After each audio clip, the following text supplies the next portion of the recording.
Thank you, Councilman. Thank you. So, good afternoon, Friday afternoon at the tail end of the summit, right? You guys have had enough coffee and made it this far. I want to thank you. I just wanted to come out to thank you for the work you're doing. Hey, Jeff.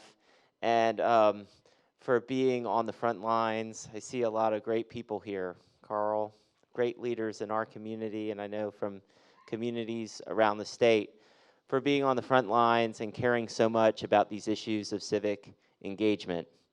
Um, I can't thank you enough for the time you've spent here, and hopefully you are leaving from your work inspired and came away from the discussions with new ideas that you can bring to your communities about how we can get people more engaged in and active solving problems. I feel very lucky that I grew up in a household here in Pinellas County with two very active parents.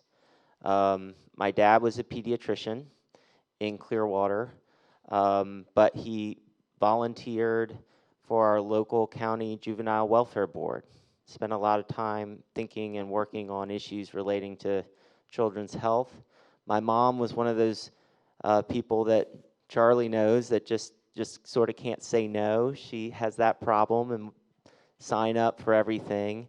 And so I grew up in this household where at night people were talking about, my folks were talking about different meetings they attended, different problems in our community, different perspectives on those problems. And as I've gotten older, I've come to realize that not every kid is as lucky as I was, right? Yes, there was someone agreeing with me upstairs. Perfect timing. Jack Levine, another great leader on this. You know, what a great group of people. You know, not every kid gets to be in a household with two parents that, well, not every kid gets to be in a household with two parents. But then those, you know, not every kid is in a household where folks have the time and the ability to do this. And what I've come to learn is that these are, and what you all know is that these are teachable skills, right?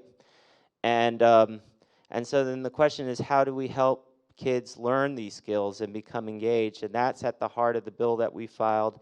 That's now, I'm pleased to report, moving in the Florida House. It passed its first committee hearing this week. You know, just getting a bill heard in the legislature right now is like an act of Congress. You've got a lot of people vetting these things from 8 different perspectives, which is a good thing.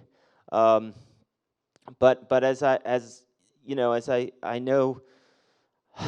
as I've come to learn, you know, the project-based learning approach I think is critical. And it's one thing for the governor or somebody to say, well, let's learn let's learn what we need to know for the test. And I appreciate that, and I think that's important. But it's a whole other set of skills to be able to know, okay, there's this problem with my park in my neighborhood, and there's a Parks and Recreations department for the city of St. Petersburg. And I have a city councilwoman, and I now know how to engage on this problem.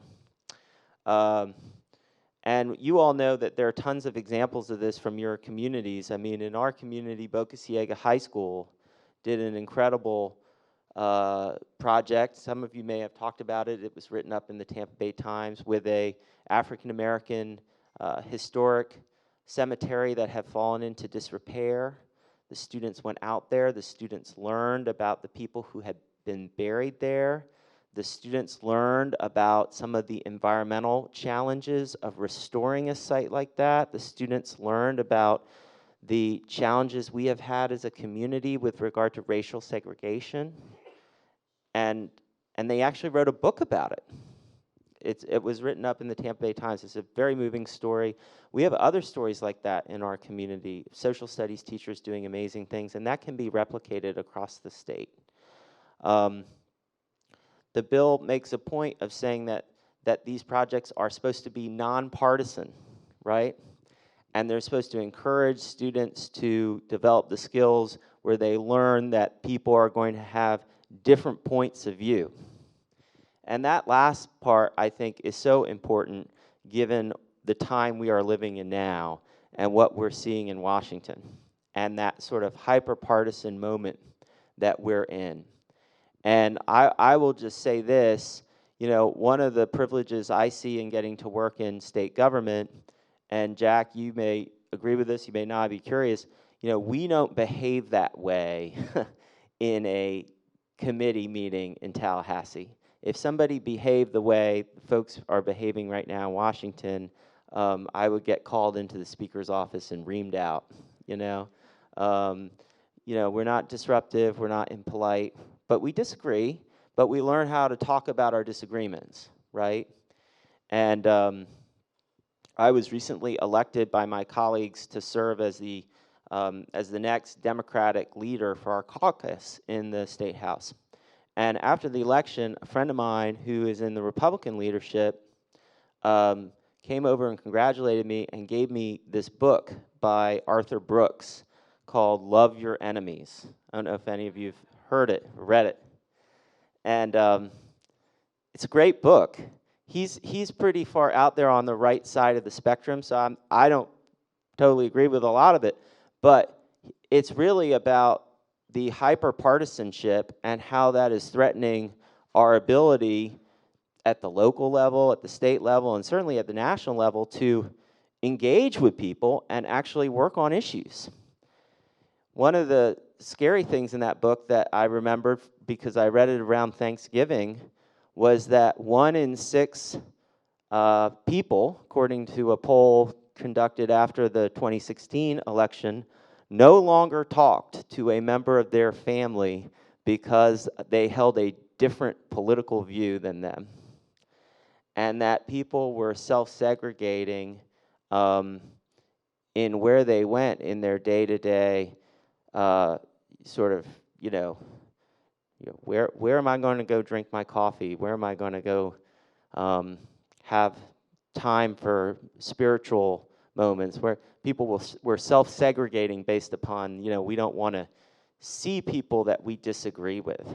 That is not a good thing, right, for our country. And in Tallahassee, I think we are trying to push back against that. We are really trying, and that's why that present, that gift meant so much to me from my colleague.